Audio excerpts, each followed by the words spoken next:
Tout juste 18h à Alger, bienvenue sur Al24 News pour édition spéciale, votre rendez-vous quotidien de décryptage de l'actualité géopolitique internationale. Et comme chaque jeudi, l'économie reprend ses droits. Direction la mer Baltique qui vient d'être le malheureux théâtre d'un incident survenu sur les gazoducs Nord Stream 1 et 2, ses principaux artères et ses principaux pipelines qui sont censés alimenter l'Europe en gaz russe via l'Allemagne, enregistre 4 fuites depuis hier, à la suite d'un acte de sabotage présumé. Alors, quelles ramifications et quelles conséquences sur la situation géopolitique en Europe, mais également quel impact sur le secteur mondial de l'énergie? Nous allons en débattre en direct avec nos experts du jour. J'ai nommé Alexandre Ketep, vous êtes économiste et consultant international. Jacques Sapir, vous êtes également économiste, spécialiste de la Russie et directeur d'études à l'EHESS. Et enfin Manuel Pouchelet, vous êtes spécialiste des questions internationales. Vous nous rejoignez depuis Paris. Messieurs, bonsoir à vous. Nous sommes ravis de vous accueillir sur notre chaîne. Alors que s'est-il réellement passé dans les tréfonds de la mer Baltique depuis mardi dernier? C'est un sujet préparé par notre rédaction. Ces images diffusées par l'armée danoise depuis hier ont fait le tour du monde. La mer Baltique en ébullition.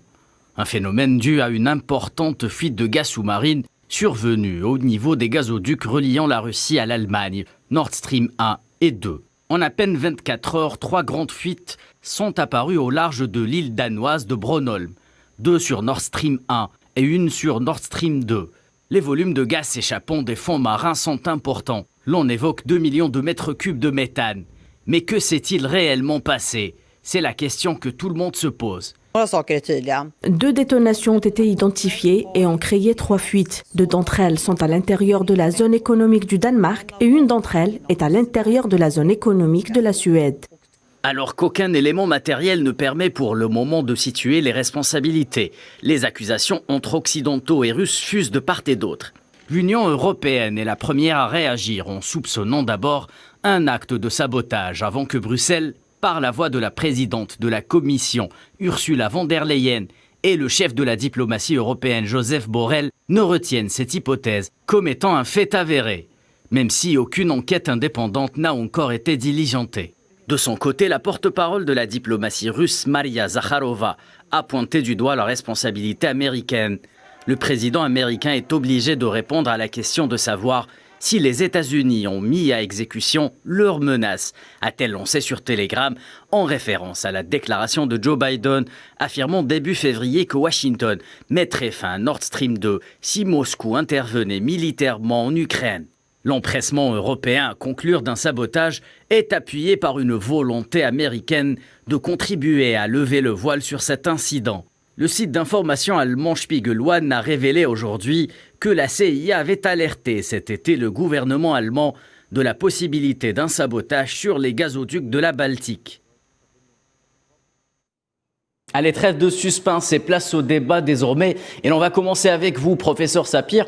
Depuis mardi, les accusations fusent de part et d'autre concernant cet acte de sabotage, pour le moment présumé. Qui, d'après vous, aurait intérêt justement à cibler de telles infrastructures gazières? Sur ce genre de questions, il faut faire une liste des pays qui ont les capacités de réaliser une telle action. Il y en a un certain nombre, les États-Unis, Grande-Bretagne, Russie aussi, évident, mais c'est moins la Suède, l'Allemagne, la Pologne et enfin la France. Après, deuxième question qu'il faut se poser, c'est à qui profite le crime, même si ce n'est pas une question aussi facile à trancher. Alors, il est clair que les principales victimes de cet attentat, ce seront les relations germano-russes. Il y avait toujours une possibilité que Nord Stream 2 soit remis en service, ou soit mis en service en réalité, puisque Nord Stream 1 était pour l'instant bloqué du fait de réparations qui étaient impossibles à faire en raison des sanctions, et le gouvernement propose à l'Allemagne d'utiliser à la place Nord Stream 2. Bon, c'est évidemment désormais complètement impossible, Mais c'est aussi l'une des raisons qui rend l'implication de la Russie dans cette opération extrêmement peu probable. Je ne dis pas non probable, mais extrêmement peu probable. Après, et bien évidemment, il faudra regarder, en particulier du côté des pays de l'OTAN qui avaient violemment protesté à l'époque contre la construction de Nord Stream 2, en particulier la Pologne.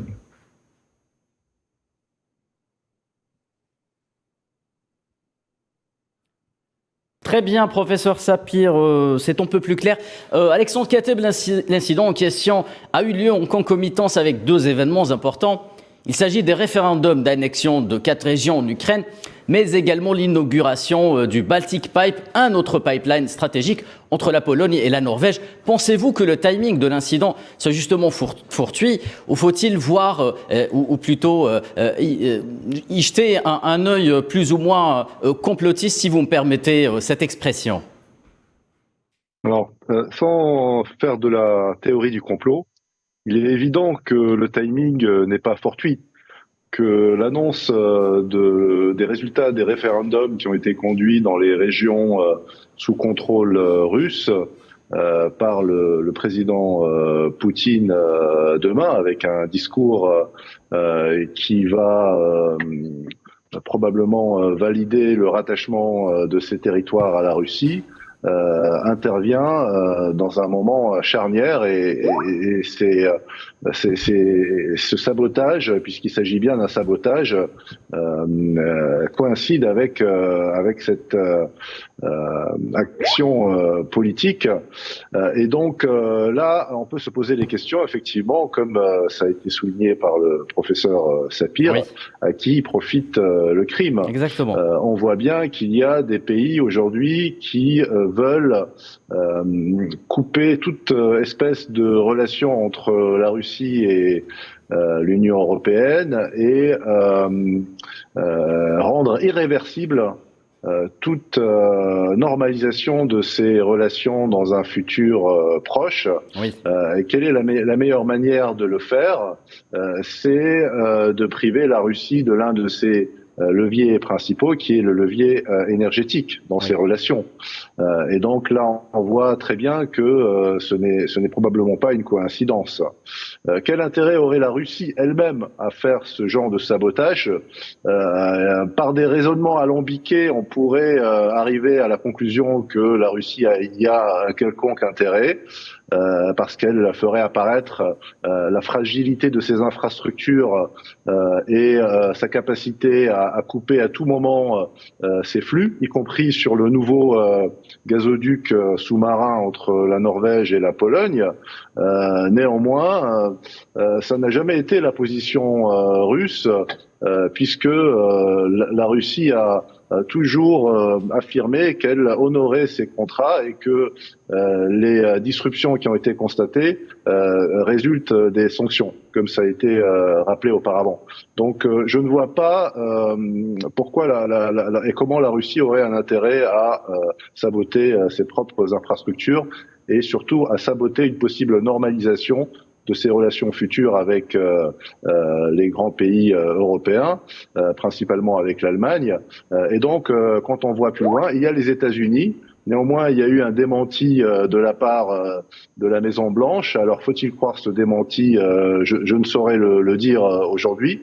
Mais clairement, cela profite aux États-Unis, notamment aux fournisseurs de gaz de GNL américains, qui ont très fortement accru leurs exportations vers l'Europe. Et on va en parler justement en 2022. Oui.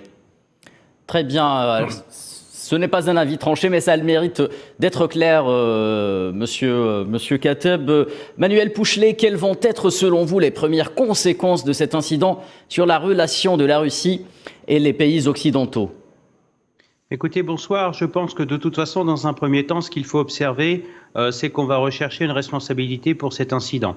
On l'a évoqué en début d'émission, les pays qui sont capables de réussir ce genre d'action sont peu nombreux. il faut qu'il soit expérimenté. On est à des profondeurs qui vont entre 70 et 80 mètres et maîtriser une technologie assez avancée. Maintenant, pour répondre à votre question directement, de toute façon, je pense que cet incident apparaît bizarrement dans une zone très surveillée. On est quand même en zone baltique où au niveau des États baltes, vous avez une quantité phénoménale de troupes de l'OTAN présentes qui surveillent l'espace aérien, l'espace continental, l'espace maritime. Oui. Et force est de constater qu'on arrive quand même à y porter un coup. Donc on sent quand même qu'il y a une stratégie de nuisance. Maintenant, ce que l'on peut dire, ni les Russes, ni les Français, ni les Américains se sont vraiment encore exprimés sur le sujet. Mais si vous voulez, en diplomatie, cela me fait penser à une phrase de Napoléon III qui disait en son temps « Les gens qui savent parlent peu », si vous voulez. Donc maintenant, je pense que dans cette crise ukrainienne, est-ce que ce ne serait pas l'étincelle qui pourrait déclencher un conflit en Europe ? Et croyez-moi que cela serait le pire scénario retenu. Mais ce qu'il faut retenir, et avec ce que je viens d'entendre ce soir, les nuisances et les interférences et les interactions des États-Unis en Europe sont présentes depuis 1945. Ce qu'ils cherchent, c'est toujours cette division du bloc européen pour servir leurs intérêts, notamment... Cela n'empêche pas les pays européens, Monsieur Pouchelet, d'être un fidèle allié des États-Unis. Tout à fait. Maintenant, je pense que ce qui agace Washington, et ça, on peut le dire ce soir, c'est cette forme de réussite européenne. Regardez, ce projet Nord Stream, c'était un projet, on va dire, germano, néerlando et belge, avec l'Allemagne et la Russie. Il y avait des accords. En dehors du gaz, il y avait d'autres accords commerciaux, comme la fourniture de produits industriels, etc. Rappelons que les Américains ont toujours été hostiles au Nord Stream 2. Alors, je vais vous le confirmer, en effet, ils ont fait des mesures de rétorsion avec l'Allemagne et Mme Merkel a été très ferme. D'ailleurs, on en a eu des conséquences. L'Allemagne s'est vue fermer des bases militaires américaines sur son territoire qu'elle a déplacées en Pologne. Comme quoi, vous voyez, il y avait déjà un signe indicateur en termes de montée en puissance et de possibilités de crise, voyez-vous. Oui. Donc, si vous voulez, les Américains, dans cette affaire, sont quand même très impliqués. Maintenant, je pense qu'il est temps que les Européens, enfin l'Union européenne, des choses progressivement de Washington pour décider d'elle-même, parce que je rappelle que Moscou est en Europe. Géographiquement, c'est en Europe. Il y a une possibilité de dialogue avec la Russie. Et ça, je pense que beaucoup de personnes l'ont oublié. Je rappelle que M. Macron, président de la République française, a toujours des liens diplomatiques, même si c'est assez distendu, que M. Lavrov avait félicité en début de conflit. Oui. Maintenant, nous sommes à plus de 7 mois de conflit. Je pense qu'il y a une nouvelle étape. Maintenant, quid ? Je l'ai toujours dit lors des interventions, que ce soit télévisée ou presse écrite, je rappelle que pour une infrastructure de ce type, il faut une sécurité maximale. Mais force est de constater cette contradiction à laquelle nous apprenons la nouvelle aujourd'hui, c'est qu'on est dans un espace particulièrement surveillé et que ça arrive à exploser. Alors imaginez dans des pays où il y a moins de sécurité, le jour où ça explose, Nord Stream n'est qu'un coup d'essai, il y en aura d'autres. C'est parce que l'Europe, regardez, on parle de la Turquie qui se plaint de la sécurité avec ses oléoducs à cause de la Syrie. Justement, et des Kurdes. Je me permets de vous interrompre, Monsieur Pouchelet, parce que vous anticipez un peu la question suivante. Donc, je vais revenir vers vous ultérieurement pour parler de ce problème, justement. J'aimerais m'attarder maintenant avec le professeur Sapir sur un autre sujet. Justement, on a l'impression que ce conflit entre la Russie et l'Ukraine s'internationalise de plus en plus en impactant davantage et parfois de manière directe les intérêts économiques d'autres pays. Qu'en pensez-vous, professeur Sapir ?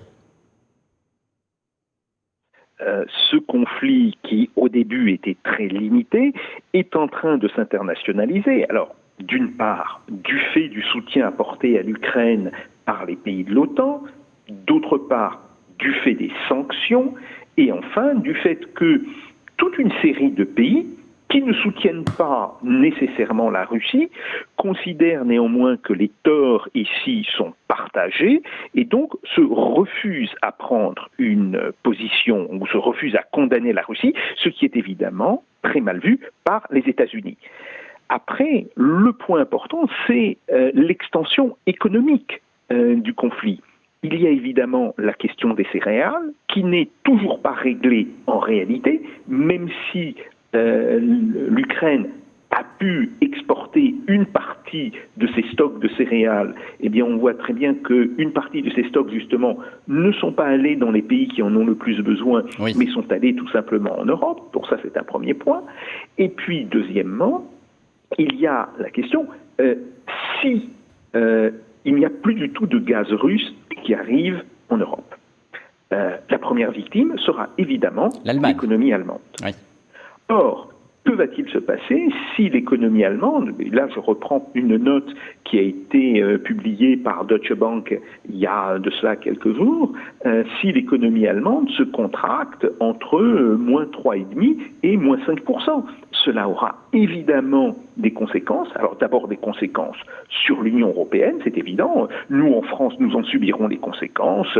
La Belgique, l'Italie en subiront les conséquences, c'est une évidence. Mais aussi l'ensemble des pays qui ont des relations commerciales importantes avec l'Allemagne et donc évidemment des pays du Maghreb, des pays d'Afrique, des pays d'Asie. Donc on voit bien là que d'une manière ou d'une autre, ce conflit va s'internationaliser, non pas militairement, on ne va pas devenir une guerre mondiale, parce que, évidemment, l'OTAN n'interviendra pas en Ukraine, les États-Unis n'interviendront pas en Ukraine directement, mais va s'internationaliser en raison de ses conséquences.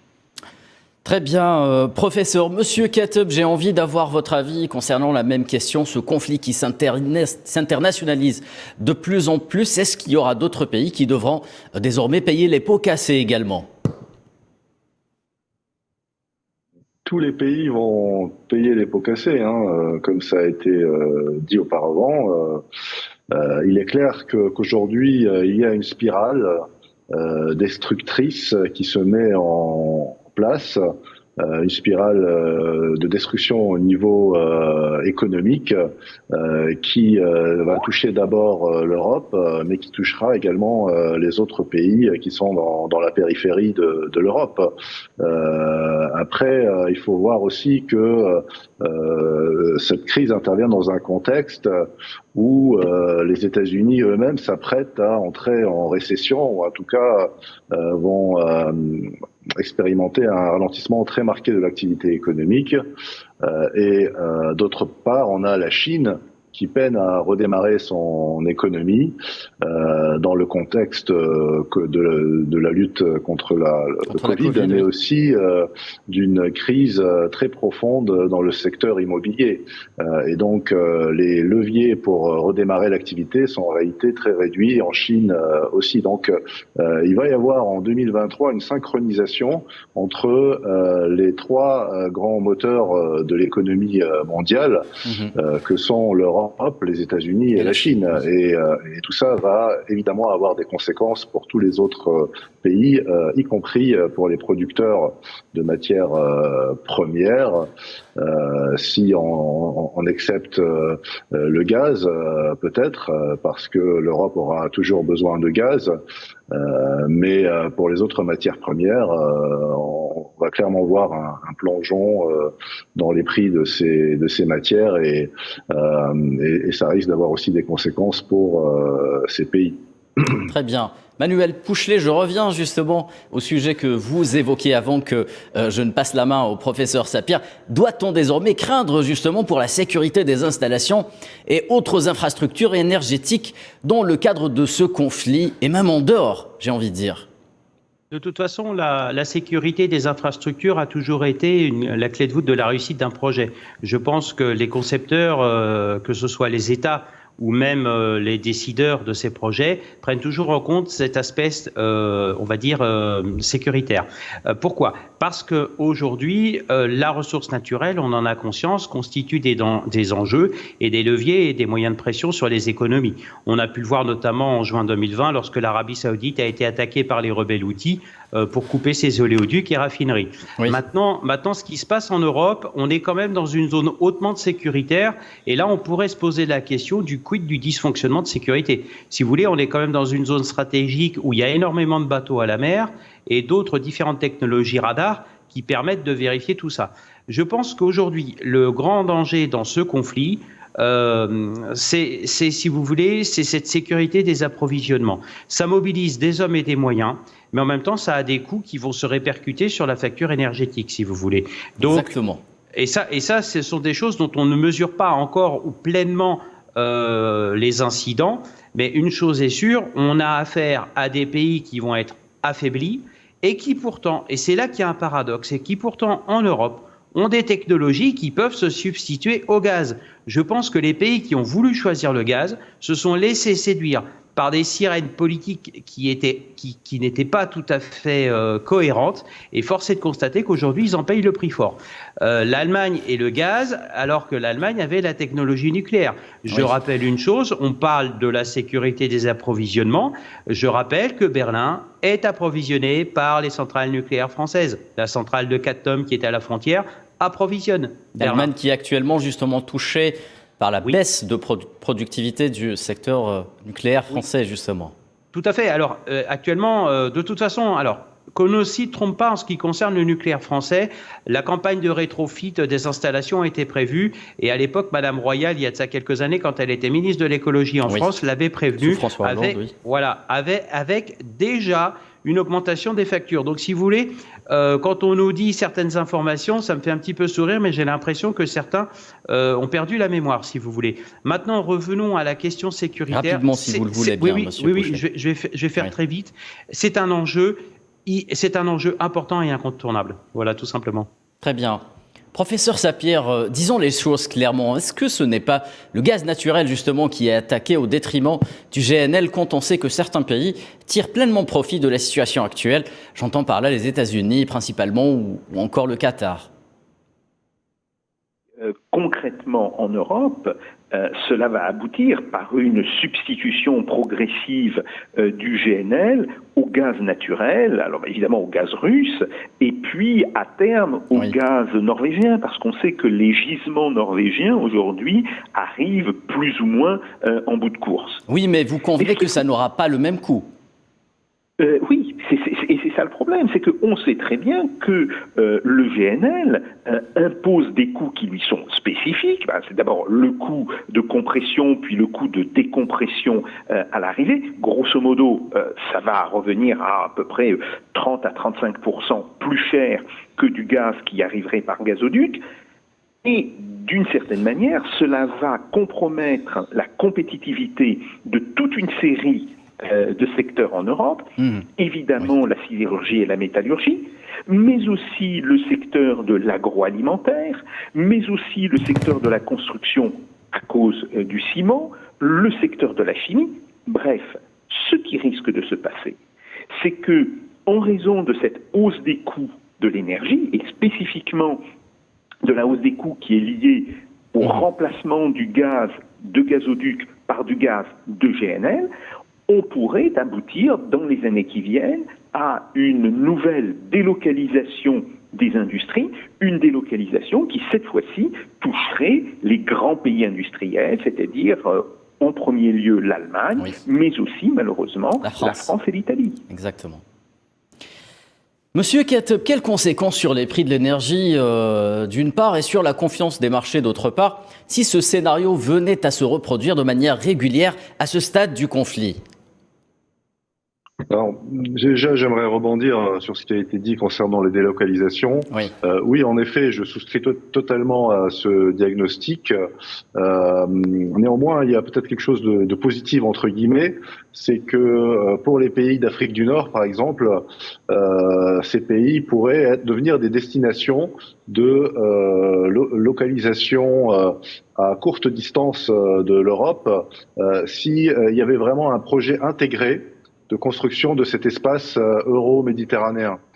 Aujourd'hui, on n'en voit pas les contours et ça, c'est quelque chose qui, moi, me semble incompréhensible puisque, clairement, ces industries qui sont très énergivores ne seront plus compétitives demain en Europe. Et donc, il faut élaborer des stratégies aujourd'hui. Et la seule stratégie aujourd'hui dont dispose l'Europe, c'est d'arrimer plus fortement ces pays du sud de la Méditerranée, notamment l'Algérie, qui dispose de ressources énergétiques importantes et qui devrait, à mon sens, plutôt valoriser ses ressources sur le plan national, plutôt que de se laisser séduire par toutes les sirènes des partenariats qu'elle pourrait établir avec les Européens.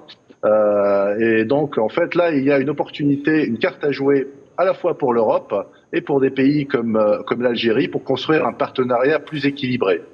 Maintenant, concernant la question du prix de l'énergie, alors oui, il y a des tensions un peu dans tous les sens. Il y a des facteurs à la fois à la hausse, qui ont été évoquées notamment sur le GNL, qui remplacerait à terme le gaz conduit par gazoduc, et par ricochet les autres sources d'énergie auxquelles le gaz pourrait être, disons, qui pourrait se substituer au gaz, notamment le pétrole, le charbon, etc. Et donc là, en effet, par ricochet, on pourrait imaginer que ces prix-là pourraient augmenter. Néanmoins, la réalité, c'est que l'impact des prix élevés aujourd'hui va conduire et est en train de conduire à une récession économique.